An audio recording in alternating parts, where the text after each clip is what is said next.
Shalom keluarga Allah dimanapun berada. Jumpa lagi bersama Family Bible Reading Journey.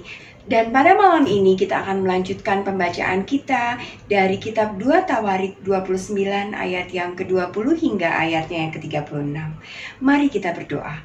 Bapa di surga, puji syukur kami angkat kepadamu Tuhan, karena kasih-Mu yang memampukan kami melakukan aktivitas sepanjang hari. Dan malam ini Bapa, kami rindu untuk mendengar sebagian dari firman-Mu. Berbicaralah Tuhan, kami siap mendengar. Dalam nama Yesus Kristus kami berdoa dan mengucap syukur. Amin.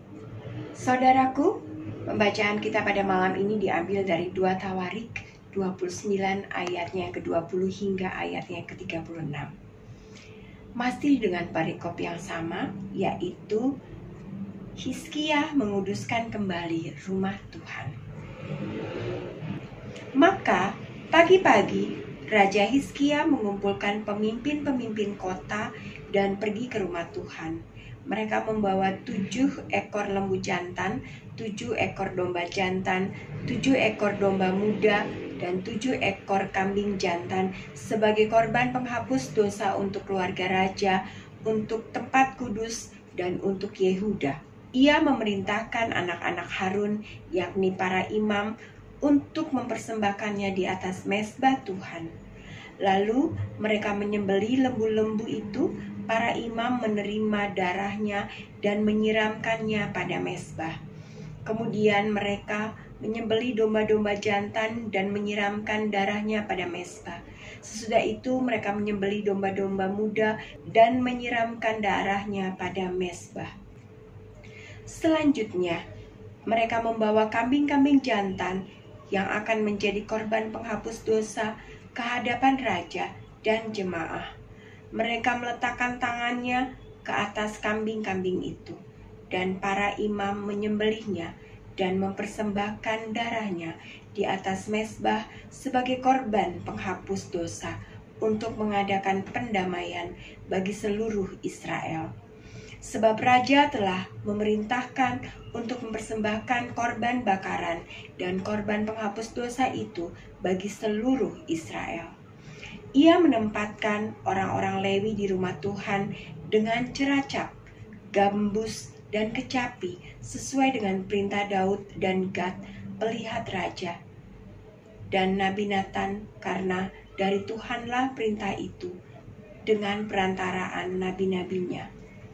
Maka berdirilah orang-orang Lewi dengan alat-alat musik Daud, demikian pula para imam dengan nafiri. Lalu Hizkia memerintahkan untuk mempersembahkan korban bakaran di atas mezbah. Pada saat persembahan korban bakaran dimulai, mulailah pula dinyanyikan nyanyian bagi Tuhan dan dibunyikan nafiri dengan iringan alat-alat musik Daud, Raja Israel. Seluruh jemaah sujud menyembah sementara nyanyian dinyanyikan dan nafiri dibunyikan. Semuanya itu berlangsung sampai korban bakaran habis terbakar.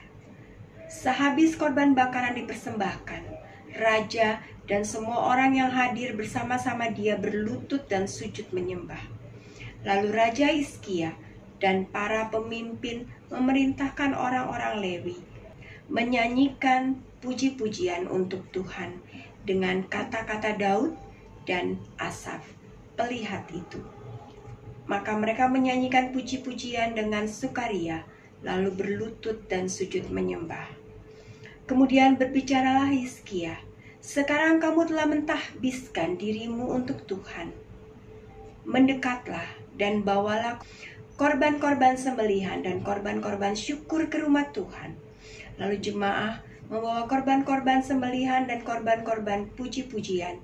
Setiap orang yang rela hati membawa juga korban-korban bakaran. Jumlah korban bakaran yang dibawa jemaah ialah lembu 70 ekor, domba jantan 100 ekor, dan domba muda 200 ekor. Semuanya sebagai korban bakaran bagi Tuhan.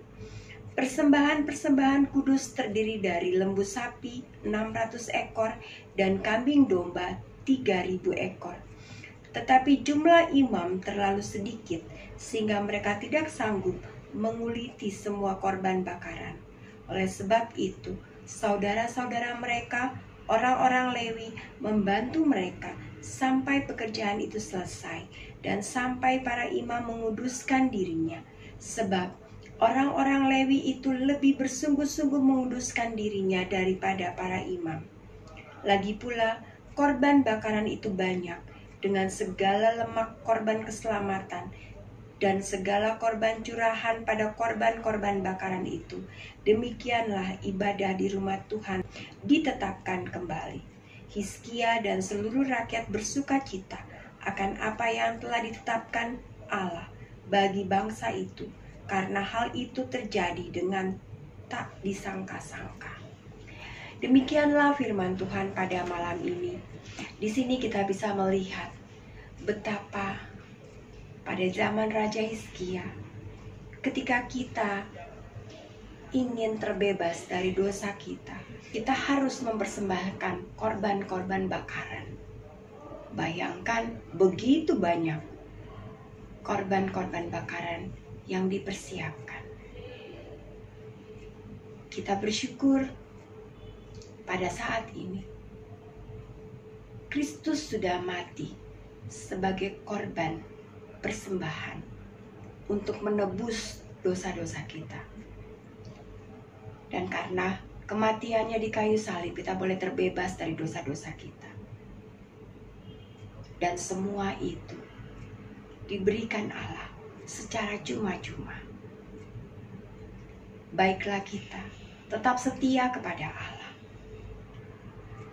dalam perkataan, dalam tindakan kita, sehingga kita selalu memuliakan Allah di dalam kehidupan kita. Mari kita berdoa. Bapa di surga, terima kasih untuk firman-Mu pada malam ini yang mengingatkan kami betapa baiknya Engkau Allah yang begitu mengasihi kami, sehingga Engkau memberikan Yesus Kristus sebagai korban yang menyucikan kami dari dosa-dosa kami.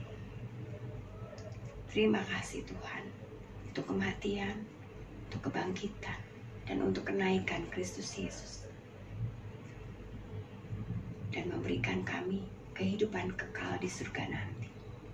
Kami serahkan hidup kami di dalam tangan-Mu Bapa. Mampukan kami untuk dapat terus setia kepadamu dalam pembacaan Alkitab, doa-doa kami, dan sikap hati dan tindakan kami.